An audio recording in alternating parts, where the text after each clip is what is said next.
Hi, welcome back to YouTube channel Shreya ಅಡುಗೆ ಮನೆಗೆ ಸ್ವಾಗತ. ನಾನು ಪ್ರೇಮ. ನೋಡಿ, ಇವತ್ತು ಇನ್ಸ್ಟಂಟಾಗಿ ಕೂಡಲೇ ಮಾಡುವಂಥದ್ದು ನಾನೊಂದು ಇಡ್ಲಿ ಮಾಡಿ ತೋರಿಸ್ತಾ ಇದ್ದೀನಿ. ಅದು ಬಾಂಬೆ ರವೆ ಇಡ್ಲಿ. ಇಲ್ಲಿ ಸಬ್ಬಸಿಗೆ ಸೊಪ್ಪು ಹಾಕಿ ಇಡ್ಲಿ ಮಾಡ್ತಾ ಇದ್ದೀನಿ. ತುಂಬ ಅಂದರೆ ತುಂಬ ಟೇಸ್ಟಿಯಾಗಿರುವಂಥ ಸೊಪ್ಪು ಇದು. ಆರೋಗ್ಯಕ್ಕೂ ಅಷ್ಟೇ ಒಳ್ಳೆಯದು ಫ್ರೆಂಡ್ಸ.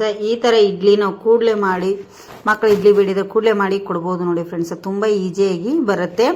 ನಾನು ಇಲ್ಲಿ ಹೇಗೆ ಮಾಡಿದ್ದೀನಿ, ಏನೇನು ರೆಸಿಪಿಗಳು ಬೇಕಂತೇಳಿ ನೋಡ್ಕೊಂಬರೋಣ ಬನ್ನಿ. ಯಾರಾದರೂ ಗೆಸ್ಟ್ ಬಂದರೂ ಕೂಡಲೇ ಮಾಡಿಕೊಡ್ಬೋದು ನೋಡಿ. ಈ ಥರ ಇಡ್ಲಿ ಮಸ್ತಾಗಿ ಬಂದಿದೆ ನೋಡಿ, ಹೇಗೆ ಕಾಣಿಸ್ತಾ ಇದೆ.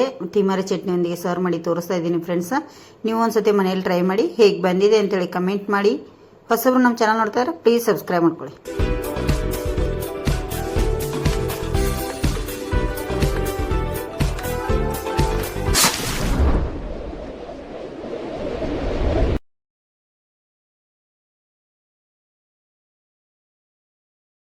ನೋಡಿ, ಇಲ್ಲಿ ಒಂದು ಪಾತ್ರೆ ಇಟ್ಕೊಂಡಿದ್ದೀನಿ. ಅದಕ್ಕೆ ಒಂದು 2-3 ಟೇಬಲ್ ಸ್ಪೂನ್ ಅಷ್ಟು ಎಣ್ಣೆ ಕೂಡ ಹಾಕ್ತೇನೆ. ಈಗ ನೋಡಿ, 2-3 ಟೇಬಲ್ ಸ್ಪೂನ್ ಅಷ್ಟು ಎಣ್ಣೆ. ಇಲ್ಲಿ ಒಂದು ಅರ್ಧ ಟೇಬಲ್ ಸ್ಪೂನ್ ಅಷ್ಟು ಸಾಸಿವೆ ತೊಗೊಂಡಿದ್ದೇನೆ. ಒಂದು ಅರ್ಧ ಟೇಬಲ್ ಸ್ಪೂನ್ ಅಷ್ಟು ಜೀರಿಗೆ ತೊಗೊಂಡಿದ್ದೇನೆ. 1-1.5 ಟೇಬಲ್ ಸ್ಪೂನ್ ಅಷ್ಟು ಉದ್ದಿನಬೇಳೆ, ಮತ್ತು ಹಾಗೆ 1-1.5 ಟೇಬಲ್ ಸ್ಪೂನ್ ಅಷ್ಟು ಕಡಲೆಬೇಳೆ. ಈಗ ಇದನ್ನು ಸ್ಲೋ ಉರಿ ಇಟ್ಟು ಸ್ವಲ್ಪ ಫ್ರೈ ಮಾಡ್ಕೊತೇನೆ. ನಿಮಗೆ ಇಲ್ಲಿ ಎಷ್ಟು ಬೇಕು ನೋಡಿ, ಅಷ್ಟು ನೀವು ಎಷ್ಟು ಕ್ವಾಲಿಟಿಯಲ್ಲಿ ಮಾಡ್ತಿರ್ತೀರಲ್ಲ ಅಷ್ಟು ಕ್ವಾಲಿಟಿಯಲ್ಲೇ ನೀವು ಇಲ್ಲಿ ಕಡಲೆಬೇಳೆ ಉದ್ದಿನಬೇಳೆ ತೊಗೋಬೋದು ನೋಡಿ. ಈಗ ಇದಕ್ಕೆ ಕಾಯಿ ಮೆಣಸು, ಖಾರಕ್ಕೆ ಅನುಗುಣವಾಗಿ ಕಾಯಿ ಮೆಣಸನ್ನು ತೊಗೊಂಡಿದ್ದೇನೆ. ಸ್ಲೋ ಉರಿಯಲ್ಲೇ ಅದನ್ನು ಕೂಡ ಮಾಡ್ತಾಯಿದ್ದೀನಿ. ಫ್ರೈ ಮಾಡ್ಕೋಬೇಕು, ಜಾಸ್ತಿ ಹೈ ಫ್ಲೇಮ್ ಇಡ್ಲಿಕ್ಕೆ ಹೋಗಬೇಡಿ, ಚೆನ್ನಾಗಿರೋದಿಲ್ಲ. ಈಗ ಇದಕ್ಕೆ ಸಣ್ಣದಾಗಿ ಕಟ್ ಮಾಡಿ ಇಟ್ಟಿದ್ದೇನೆ ಕರಿಬೇವು ಸೊಪ್ಪು ಕಾಣ್ತಿರ್ಬೋದು, ಅದನ್ನು ಹಾಕ್ತೇನೆ. ಮಸಾಲೆ ಇಡ್ಲಿಗೆ ಕರಿಬೇವು ಸೊಪ್ಪು ಹಾಕಬೇಕು, ಚೆನ್ನಾಗಿರುತ್ತೆ ನೋಡಿ. ಇಲ್ಲಿ ಈಗ ಇವು ಚೆನ್ನಾಗಿ ಎಣ್ಣೆಯಲ್ಲಿ ಫ್ರೈ ಆಗಿದಾವೆ. ಒಂದು ಅರ್ಧ ಇಂಚಷ್ಟು ಶುಂಠಿನ ತುರಿದ್ಬಿಟ್ಟು ಹಾಕ್ತಾ ಇದ್ದೀನಿ ಫ್ರೆಂಡ್ಸ.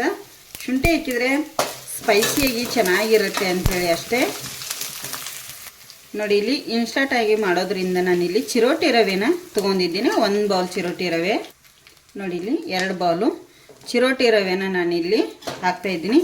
ಇದನ್ನೀಗ ಸ್ಲೋ ಉರಿಯಲ್ಲೇ ನಾನು ಫ್ರೈ ಮಾಡ್ಕೊತೇನೆ. ಚೆನ್ನಾಗಿ ಇದು ಫ್ರೈ ಆಗಬೇಕು ಸ್ವಲ್ಪ, ಅಂದರೆ ರವೆ ಹುರಿದಿರೋದಿಲ್ಲಲ್ಲ, ಸ್ವಲ್ಪ ಇಲ್ಲಿ ರವೆನ ಫ್ರೈ ಮಾಡಬೇಕಾಗತ್ತೆ ನೋಡಿ.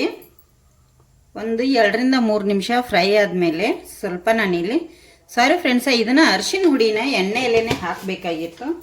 ನಾನು ಸ್ವಲ್ಪ ಮರ್ತಿದ್ದೆ, ಮೇಲೆ ಹಾಕ್ತಾಯಿದ್ದೀನಿ ನೋಡಿ. ಇದನ್ನೀಗ ಮಿಕ್ಸ್ ಮಾಡ್ಕೊತೇನೆ. ಚೆನ್ನಾಗಿ ಇದು ಹೊಂದೋ ಥರ ಮಿಕ್ಸ್ ಆಗಬೇಕೀಗ ನೋಡಿ. ಇಲ್ಲಿ ಮಿಕ್ಸ್ ಆದಮೇಲೆ ನಾನು ಯಾವ ಬೌಲಿಂದ ರವೆ ತೊಗೊಂಡಿದ್ದೆ ಅದೇ ಬೌಲಿಂದ 1 ಕಪ್ಪು ಮೊಸರನ್ನ ಸೇರಿಸಿದ್ದೇನೆ ಇದಕ್ಕೆ ನೋಡಿ. ಇನ್ನೊಂದು ಕಪ್ ಮೊಸರು ಹಾಕಬೇಕು ನೋಡಿ. ಇಲ್ಲಿ ಇನ್ನೊಂದು ಕಪ್ ನಾನಿಲ್ಲಿ ಮೊಸರು ಕೂಡ ಹಾಕ್ತಾಯಿದ್ದೀನಿ. ಆದಷ್ಟು ಹುಳಿ ಮೊಸರು ಇದ್ದರೆ ಚೆನ್ನಾಗಿರುತ್ತೆ ಫ್ರೆಂಡ್ಸ. ಈಗ ಗ್ಯಾಸನ್ನು ಕೂಡ ಫುಲ್ ಲೋ ಅಲ್ಲಿ ಇಟ್ಟಿದ್ದೀನಿ ನೋಡಿ. ಈಗ ಇನ್ನೊಂದು ನಾನು ಅರ್ಧ ಬೌಲ್ನಷ್ಟು ನೀರನ್ನು ಇದಕ್ಕೆ ಸೇರಿಸ್ತೇನೆ ನೋಡಿ. ಇಲ್ಲಿ 1 ಬೌಲ್ ತೊಗೊಂಡಿದ್ದೇನೆ, ಒಂದು ಅರ್ಧ ಬೌಲು ಎತ್ತಿಟ್ಕೋತೇನೆ ನೀರನ್ನು. ಈಗ ನಾನು ಇಲ್ಲಿ ಮಿಕ್ಸ್ ಮಾಡ್ಕೋತೇನೆ ಚೆನ್ನಾಗಿ. ಈಗ ನೋಡಿ, ಇದರೊಟ್ಟಿಗೆ ನಾನೀಗ ಎಲ್ಲವನ್ನು ಇಲ್ಲಿ ಮಿಕ್ಸ್ ಮಾಡಿದ್ದೇನೆ. ಈಗ ಇದಕ್ಕೆ ರುಚಿಗೆ ತಕ್ಕಷ್ಟ ಉಪ್ಪನ್ನು ಕೂಡ ನಾನಿಲ್ಲಿ ಸೇರಿಸ್ತೇನೆ. ಈಗ ಎಷ್ಟು ಬೇಕು ನೋಡಿಕೊಂಡು ಉಪ್ಪು ಹಾಕ್ಕೊಳ್ಳಿ ನೋಡಿ. ಇಲ್ಲಿ ರುಚಿಗೆ ತಕ್ಕಷ್ಟ ಇಡ್ಲಿಗೆ ಎಷ್ಟು ಬೇಕಾಗತ್ತೆ ಅಷ್ಟು ಉಪ್ಪನ್ನು ನಾನಿಲ್ಲಿ ಸೇರಿಸ್ತಾ ಇದ್ದೀನಿ. ಕಣ್ಣೆ ಬಂತು ನೋಡಿ. ಇಲ್ಲಿ ಹಿಟ್ಟಿಗೆ 1 ಬೌಲು ಸಬ್ಬಸಿಗೆ ಸೊಪ್ಪನ್ನು ಸೇರಿಸ್ತಾ ಇದ್ದೀನಿ. ಸಣ್ಣದಾಗಿ ಕಟ್ ಮಾಡಿ ತೊಳೆದು ಹಾಕ್ಕೊಳ್ಳಿ, ಚೆನ್ನಾಗಿರುತ್ತೆ. ಈ ಥರ ಮಿಕ್ಸ್ ಮಾಡ್ಕೊತೀನಿ. ಈಗ ಇದಕ್ಕೆ ನಾನೀಗ ಸ್ವಲ್ಪ ಕ್ಯಾರೆಟ್ ತುರಿ ಕೂಡ ಹಾಕ್ತಾಯಿದ್ದೀನಿ ನೋಡಿ. ಕ್ಯಾರೆಟ್ ಇದ್ದರೆ ಹಾಕ್ಕೊಳ್ಳಿ, ಇಲ್ಲ ಅಂದರೆ ಬಿಡಿ, ಆಪ್ಷನಲ್ ಇದು. ಹಾಕಿದರೆ ತುಂಬ ಚೆನ್ನಾಗಿರುತ್ತೆ. ಹಾಗೆ ಸ್ವಲ್ಪ ಕೊತ್ತಂಬರಿ ಸೊಪ್ಪು, ಸಣ್ಣದಾಗಿ ಕಟ್ ಮಾಡಿಟ್ಟಿರೋಂಥ ಕೊತ್ತಂಬರಿ ಸೊಪ್ಪನ್ನು ಸೇರಿಸ್ತಾ ಇದ್ದೀನಿ. ಈಗ ಇದೆಲ್ಲವನ್ನು ನಾನೀಗ ಮಿಕ್ಸ್ ಮಾಡ್ಕೊಂಡ್ಬಿಡ್ತೀನಿ. ಇದು ಮಸಾಲ ರವೆ ಇಡ್ಲಿ ಇನ್ಸ್ಟಂಟಾಗಿ ಮಾಡೋದ್ರಿಂದ ತುಂಬ ಚೆನ್ನಾಗಿರುತ್ತೆ ಫ್ರೆಂಡ್ಸ್. ಮಕ್ಕಳಿಗೆ ಈ ಥರ ಮಾಡಿಕೊಡಿ ನೋಡಿ. ಇಲ್ಲಿ ನಾನು ಆವಾಗಲೇ ಇನ್ನೂ ಅರ್ಧ ಕಪ್ಪು ನೀರು ಉಳಿದಿತ್ತಲ್ಲ ಫ್ರೆಂಡ್ಸ್, ಅದನ್ನು ಹಾಕ್ತಾ ಇದ್ದೀನಿ. ನೋಡಿ ಮತ್ತೊಂದು ಕಪ್ಪು ನೀರು ಹಾಕ್ತಾ ಇದ್ದೀನಿ ಫ್ರೆಂಡ್ಸ್. ಇಲ್ಲಿ ಏನು ಗೊತ್ತಾ, ನಾನು 2 ಕಪ್ ರವೆಗೆ 2 ಕಪ್ ನೀರು 2 ಕಪ್ ಮೊಸರು ಹಾಕಿದ್ದೀನಿ. ಅದು ಹದ ಕರೆಕ್ಟ್ ಆಗುತ್ತೆ. ಇದನ್ನೆಲ್ಲ ಮಿಕ್ಸ್ ಮಾಡಿ ನಾನು ಒಂದು 10 ನಿಮಿಷ ಹೀಗೆ ಇದನ್ನು ನೆನಿಲಿಕ್ಕೆ ಬಿಟ್ಬಿಡ್ತೀನಿ. ಈಗ ನೋಡಿ ಈ ಥರ ರೆಡಿ ಮಾಡಿ ಒಂದು 10 ನಿಮಿಷ ಇದು ನೆನೀಲಿ ಚೆನ್ನಾಗಿ. ಈಗ ಕರೆಕ್ಟ್ ಆಗುತ್ತೆ. 10 ನಿಮಿಷ ಆದಮೇಲೆ ತೋರಿಸ್ತೀನಿ. ನೋಡಿ ಫ್ರೆಂಡ್ಸ, ಇಲ್ಲಿ ಒಂದು 10 ನಿಮಿಷ ಈಗ ಎಲ್ಲವನ್ನು ಮಿಕ್ಸ್ ಆಗಿದೆ. ನೀವು ಉಪ್ಪು ಖಾರ ಬೇಕಾದ್ರೆ ಈಗ ಚೆಕ್ ಮಾಡ್ಕೋಬೋದು. ಇದಕ್ಕೆ ನೀರದು ಏನೂ ಬೇಕಾಗಲ್ಲ, ಈಗ ಬೇಡ. ಇದಕ್ಕೆ ನಾವು ಇನ್ಸ್ಟಂಟಾಗಿ ಮಾಡೋದ್ರಿಂದ ಈನೋ ಕೂಡ ಹಾಕೋಬೋದು. ಈನೋ ಇಲ್ಲ ಅನ್ನೋರು ಸೋಡಾ ಪುಡಿ ಹಾಕ್ಕೊಳ್ಳಿ. ನಾನು ಇಲ್ಲಿಗ ಸೋಡಾ ಪುಡಿನ ಹಾಕ್ತಾಯಿದ್ದೀನಿ. ಒಂದು 1/4 ಟೀ ಸ್ಪೂನಷ್ಟು ಸಾಕು. ನೋಡಿ ಇದನ್ನೀಗ ನಾವು ರವೆಗೆ ಏನು ಸೋಡಾ ಪುಡಿ ಹಾಕಿದೆಯಲ್ಲ ಫ್ರೆಂಡ್ಸ, ಈಗ ಮಿಕ್ಸ್ ಮಾಡ್ಕೋತೀನಿ. ನೋಡಿ ಇಲ್ಲಿ ಇನ್ಸ್ಟಂಟಾಗಿ ಮಾಡೋದ್ರಿಂದ ನಾನು ಹಾಕಿದ್ದೇನೆ.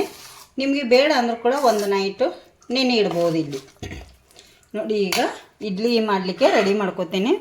ಇಲ್ಲಿ ಇಡ್ಲಿ ಪಾತ್ರೆನೂ ತೊಗೊಂಡಿದ್ದೀನಿ. ಇದಕ್ಕೆ ಸ್ವಲ್ಪ ಎಣ್ಣೆ ತಾಗಿಸಿ ಇಟ್ಟಿದ್ದೇನೆ ಫ್ರೆಂಡ್ಸ. ನಿಮಗೆ ಎಷ್ಟೆಷ್ಟು ಹಿಟ್ಟು ಬೇಕು ನೋಡಿಕೊಂಡು ಹಾಕ್ಕೊಳ್ಳಿ, ಚೆನ್ನಾಗಿರುತ್ತೆ. ನೋಡಿ ಇದೇ ಥರ ನಾನೀಗ ಎಲ್ಲ ಪಾತ್ರೆಗಳಿಗೆ ಹಾಕ್ಕೋತೇನೆ. ನೋಡಿ ನಾನು ಎಲ್ಲದಕ್ಕೂ ಹಾಕಿ ಇಟ್ಕೊಂಡಿದ್ದೀನಿ. ಈಗ ಸ್ಟ್ಯಾಂಡ್ಗಳಿಗೆ ಫಿಟ್ ಮಾಡ್ಕೊಂಡ್ಬಿಡ್ತೇನೆ. ನೋಡಿ ಇಲ್ಲಿ ಇಡ್ಲಿ ಹಾಕಿ ರೆಡಿ ಮಾಡಿದ್ದೇನೆ ಫ್ರೆಂಡ್ಸ್. ಇಲ್ಲಿ ಇಡ್ಲಿ ಪಾತ್ರೆಯಲ್ಲಿ ನೀರು ಕುದೀತಾ ಇದ್ದಾವೆ ಆಲ್ರೆಡಿ. ನಾನು ಕುದಿ ನೀರಿಗೆ ಇದನ್ನು ಇಡ್ಲಿ ಬ್ಯಾಟ್ರನ್ನ ಇಡ್ತೀನಿ. ನೋಡಿ ಈಗ ಒಂದು 3 ರಿಂದ 4 ನಿಮಿಷ ಬೇಯಿಸ್ತೇನೆ. ಚೆನ್ನಾಗಿ ಬೇಯಲಿ. ಈಗ ನೋಡಿ ಒಂದು 10 ನಿಮಿಷ ಕಮ್ಮಿ ಆಗಿದೆ.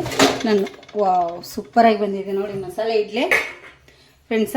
ಒಂದು 3 ರಿಂದ 4 ನಿಮಿಷ ಬೇಯಿಸಿ ಒಂದು 3-4 ನಿಮಿಷ ಬಿಟ್ಟಿದ್ದೆ. ನೋಡಿ ಕೈಗೆ ಅಂಟ್ತಾ ಇಲ್ಲ. ಈಗ ಇದನ್ನ ಹೊರಗಡೆ ತಗೋತೇನೆ. ನೋಡಿ ಇಲ್ಲಿ ಎಲ್ಲ ಎತ್ತಿ ಇಟ್ಕೊಂಡಿದ್ದೇನೆ ಫ್ರೆಂಡ್ಸ. ಇದನ್ನೀಗ ಸ್ಪೂನಿಂದ ನಾನು ಹೊರಗೆ ತಗೋತೇನೆ.